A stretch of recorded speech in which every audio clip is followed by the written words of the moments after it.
Jamendo.com. Amazing grace, how sweet the sound that saved a wretch like me. Jamendo.com. I once was lost, but now I am found. Was blind, but now I see. 'Twas grace. Seja bem-vindo à nossa quarta aula do segundo módulo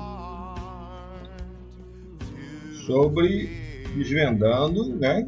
Nosso curso Desvendando o livro de Apocalipse, né? Hoje nós vamos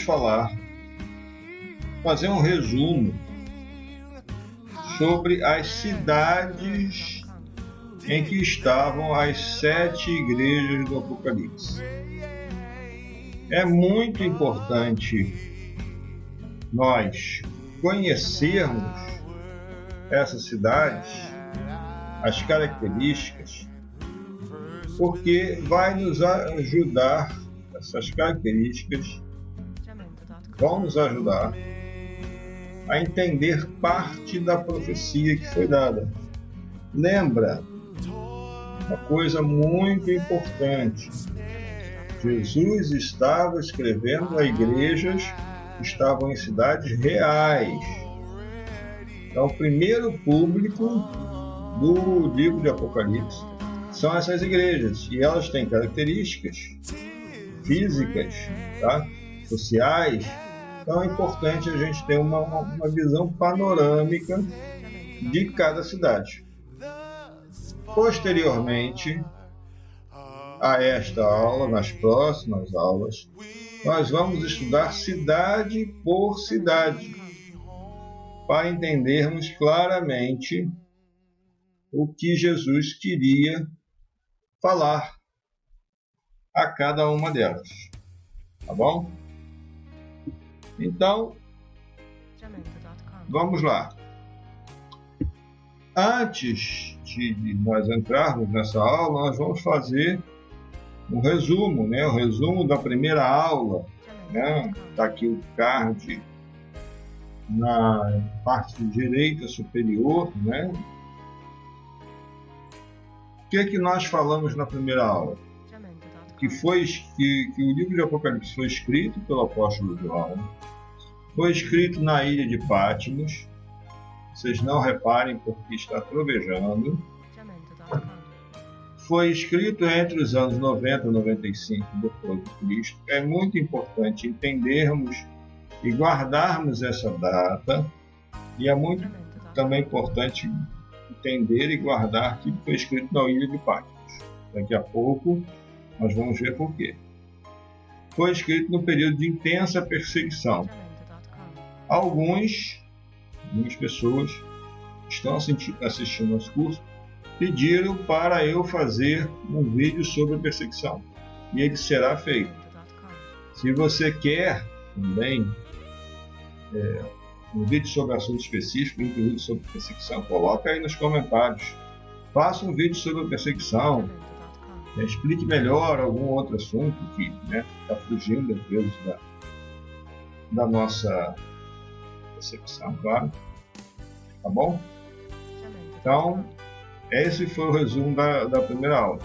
Eu vou colocar também aqui em cima, à direita da apresentação, em cima do card da primeira aula, o link para você acessar a primeira aula. Caso você não tenha assistido, dá uma paradinha aqui, vai lá, assiste, depois volta. Tá bom? Igualmente, faremos a mesma coisa para a aula 2. Faremos um resumo da aula 2. A aula 2 é uma aula bem completa, em que nós apresentamos os 4 tipos de interpretação mais correntes do livro do Apocalipse. Escolhemos o tipo de interpretação baseado em uma análise, tá? E chegamos à conclusão que a melhor tipo de interpretação é a interpretação historicista, tá? E nós definimos também as regras básicas desta interpretação para usarmos na continuidade do estudo.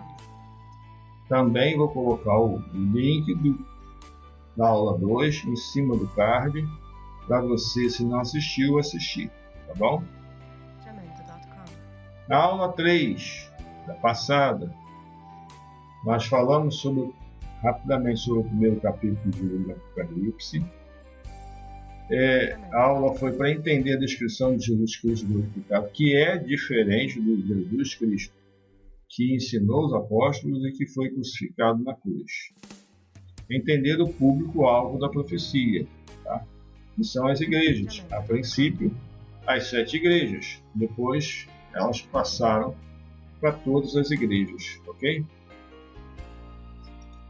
Nesta aula, nós vamos ver a localização das 7 cidades das igrejas do livro do Apocalipse, as características, obviamente um resumo bem pequeno das características das 7 cidades, e vou colocar também uma tabela das 7 cidades, para você, quando tiver dúvida, consultar.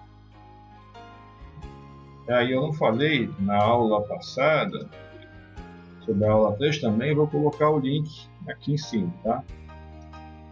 E eu vou colocar o material desta aula também lá no grupo. Se você está assistindo, é a primeira vez que você chegou, por favor, se inscreva no canal, comente, se você gostar, dá o seu like, mas também entre no grupo. No final da aula eu vou falar sobre o grupo. O grupo é muito importante porque você vai conseguir interagir comigo. Eu vou passar pesquisas, vou fazer perguntas, vou botar material no grupo, tá bom? Então vamos lá, continuar. Então esse slide eu já apresentei para vocês antes. Ele tem aqui as 7 igrejas por nome e posição geográfica. Tá bom? Para você entender essa parte, né, onde estão as 7 igrejas, é hoje a Turquia. A ilha de Patmos está no canto inferior do mapa, está em branco. Tem um mapinha aqui em branco escrito Ásia. Esse mapinha foi tirado do H.H. Hazley, manual bíblico, que é muito bom, eu recomendo que você tenha em casa, tá? Eu retirei de lá. Por quê? Porque eu queria mostrar para vocês que as cidades eram interligadas por estradas, o que aqui na foto do Google Earth não aparece. Você pode observar que Patmos é perto de todas elas, tá? Lembrando que o apóstolo João era um dos principais membros da igreja de Éfeso, tá? Então é bem razoável que Jesus tenha tirado das igrejas, né, que estavam próximas a Patmos e a Éfeso, incluindo Éfeso, um extrato das igrejas que representaram e que representam até hoje, vamos dizer assim, uma amostra bem clara dos tipos de igreja, né? Quanto às características, quanto às tentações, né? Também temos uma interpretação de história, ou seja, cada igreja representa uma fase da história. Esse estudo, alguns concordam, alguns discordam, mas vai ser apresentado mais à frente também, ok? Então vamos lá, vamos começar pela igreja de Éfeso, tá? Que era a principal igreja desse grupo de igrejas, É uma cidade grega, né, que era um entreposto comercial muito forte, era uma cidade portuária muito importante. E os gregos, de um modo geral, eles não colonizavam outros lugares para conquistar território, eles colonizavam para abrir comércio, né? Então eles usavam principalmente cidades que tinham portos e que estavam ligadas por estradas a outras cidades, porque se tornava um entreposto comercial muito forte, né? Então a localização, as características de Éfeso, era uma cidade portuária e muito importante centro comercial entre o mundo e a Ásia Menor. Prosperava devido ao comércio e ao culto à deusa Artemis, ou Diana, né? Artemis para os gregos, Diana para os romanos, mas era a mesma divindade. O porto de Éfeso ele começou a sofrer um processo de sedimentação, ou seja, sedimentos trazidos pelo rio, tá? Eles entulhavam a foz desse rio, que era onde estava o porto, tá certo? E durante o primeiro século já estava havendo esse processo e Éfeso estava perdendo um pouco a sua importância devido ao fato de que o porto ficando entupido, ficava mais difícil para os navios entrarem e saírem, ficava menos locais para atracação e assim por diante. E eles também tinham, né, o templo da Artemis Diana, que se tornou depois de um certo tempo, já na época em que a carta foi escrita para Éfeso, essa já era a principal ocupação da cidade, ou seja, era um centro religioso de romaria, certo? Como acontece aqui no Brasil, em São Paulo, né? Em Portugal acontece o Santuário de Fátima, aqui em Aparecida do Sul também. Então era semelhante para você conseguir entender, tá bom? E o culto era Diana, Artemis, né? Tanto é que quando acontece que Paulo vai introduzir o Evangelho lá pela década de 50 do primeiro século, há um tumulto, está escrito lá em Atos, você pode pesquisar. Há um tumulto em que os efésios ficam quase meia hora gritando: grande é a deusa Diana de Éfeso, grande é a grande deusa Diana de Éfeso, e criam um tumulto lá. Essa cidade de Éfeso era um polo religioso da deusa Diana. Bom, a próxima cidade, que é Esmirna, era também um outro porto que veio até a substituir Éfeso no futuro como o porto principal da Ásia Menor. Tá? Tinha dentro da cidade, né, a cidade pediu para construir um templo para adoração ao imperador romano, aos imperadores romanos, né? E era renomada por sua ciência, por sua medicina e pela sua arquitetura importante. Havia prédios muito bonitos em Esmirna. Tá? Então, os destaques de Esmirna eram ciência, medicina e arquitetura, que era muito bonito. Tá? A principal característica religiosa da cidade de Esmirna era o culto ao imperador. Esmirna ficava ao norte de Éfeso, certo? E também ficava na ligação das estradas que cortavam, que faziam conexão entre as 7 cidades. Então é muito importante entender isso aí. Depois temos a cidade de Pérgamo, tá? A cidade grega do Vale do Rio Caíco. Uniu seu Império Romano por vontade própria, não foi conquistada. Reconhecida por seu culto ao imperador. Adoração ao deus Asclépio e a Júpiter. Possuía uma importante biblioteca que rivalizava com Alexandria. A grande biblioteca de Alexandria havia uma grande biblioteca em Pérgamo. Esta cidade foi onde se inventou o pergaminho, tá? Por conta dos egípcios restringirem muito a venda, tá? Dos papiros, que era o primeiro material de escrita mais fácil. Então, Pérgamo inventou os pergaminhos.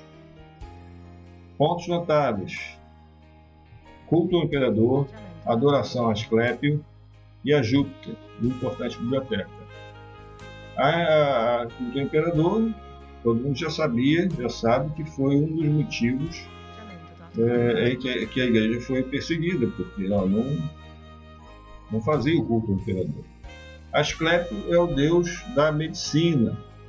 Quando você olha um símbolo da medicina, você está vendo a representação de Asclépio, que são duas serpentes enroladas numa haste, num bastão. Então, eles tinham muita veneração pela serpente. E também tinha um templo magnífico de Júpiter, que está agora no Museu Britânico, em que eles, para esse deus, eles atribuíram uma grande vitória no passado. E eles chamavam Júpiter de Júpiter Salvador.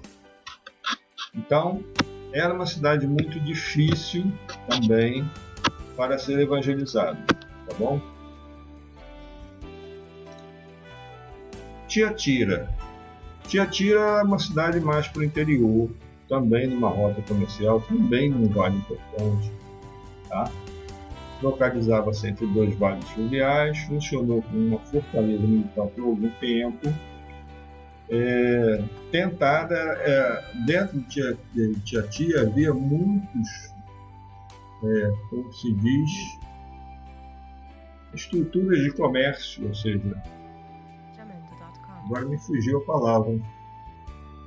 Era como se fossem associações de comércio, e eles tinham muitos acordos comerciais entre cidades, entre associações de comércio. Então, era uma cidade que vivia sempre em função de acordos. Por isso, para os cristãos era um pouco mais difícil, porque eles tinham que intransigir com certos acordos, tá bom? Então, é isso, era uma cidade politeísta. Não tem muita informação sobre Tiatira, mas o que a gente tem é isso. Sardes era uma cidade mais abaixo de Tiatira um pouco. Era uma cidade principal da Lídia, situada no Monte Timolo, no Monte Molo, no flanco do Monte Molo, no Vale do Hermo, reconhecida por suas artes e ofícios. Era uma cidade de artesãos. Recebeu ajuda romana após o terremoto no ano 17 depois de Cristo, ou seja, Jesus ainda estava ensinando. Houve um grande terremoto que destruiu Sardes e outras cidades. Filadélfia também foi afetada e nunca mais recuperou a sua glória antiga depois desse terremoto. Então, destaques notáveis: artes e ofício, e era uma cidade que tinha muito o carinho de Roma, porque quando aconteceu o terremoto, Roma mandou uma grande quantidade de dinheiro para os desabrigados, tá bom? Também cultuava vários deuses, sem nenhum ser específico da cidade. Filadélfia era uma cidade que estava bem abaixo, um pouquinho mais abaixo de Sardes, tá? Situada no Monte Moro, também perto do mesmo monte, protegida por uma colina ao longo da principal estrada do Correio. Enfrentou sismos secundários após o terremoto de 17 depois de Cristo por 20 anos. Olha só, depois daquele grande terremoto, ele sofreu uma sequência de terremotos secundários ou terciários, aí eu já não sou geólogo, já não sei dizer, que mantiveram a cidade sempre sob o medo de terremotos, tá? E aí dá também uma pista, isso dá uma pista, por que Jesus fala que a que vencer, né, será a coluna do templo de Deus. Tinha como divindade patrocinada, né, ou divindade principal, Dionísio, deus do vinho. Por quê? Porque era uma cidade, um centro vinícola também, tá bom? Tinha grandes vinhas, fabricavam muito vinho. Laodiceia, a última das cidades, uma cidade rica, próxima a importante rota comercial, também no interior, conhecida por seu centro bancário. Era uma cidade de bancos, produção de lã, tinha uma produção de lã, de uma lã preta, brilhosa, que dava um tecido maravilhoso para fazer tapetes, capas e outras coisas. Tinha uma escola de medicina e uma indústria de colírios. Também você vai encontrar referências na profecia de Jesus para essa cidade. Isso é legal? Era uma cidade dependente de água, dependia de água de outra cidade, e era uma cidade que não tinha muita proteção natural, não tinha nada que pudesse se interpor a um invasor. Bom, era uma cidade também politeísta. Esta é uma visão geral da cidade, tá bom? Bom, aqui tem um quadro. Esse quadro eu juntei todas as características, né, que eu falei, mais ou menos, para a gente ter uma matriz para poder se orientar, ok? Depois nós vamos falar de cada cidade especificamente e vamos detalhar ainda mais um pouco. Se você quiser, para o vídeo aí e vai lendo aí, que é justamente aquilo que nós falamos já. Não esquece de entrar no nosso grupo do WhatsApp, tá? Tem o QR Code para você tirar através do celular, no computador, ou tem um link também para você entrar. Entra lá, se cadastra, para você estar sempre atualizado. Do lado direito, desculpa, do lado esquerdo, né, está o QR Code do meu WhatsApp. Embaixo, lá, contato pessoal com o professor. Também está o meu WhatsApp, que você pode também tirar dúvidas, ok? Eu vou pedir que você faça uma gentileza, escreva nos comentários desse vídeo 7 igrejas, para eu saber que você chegou até aqui. É muito importante você entender esse resuminho. Vai ajudar muito você a entender as outras coisas para frente. Muito obrigado por ter assistido até agora e nós nos vemos no próximo vídeo. Um grande abraço. Tchau.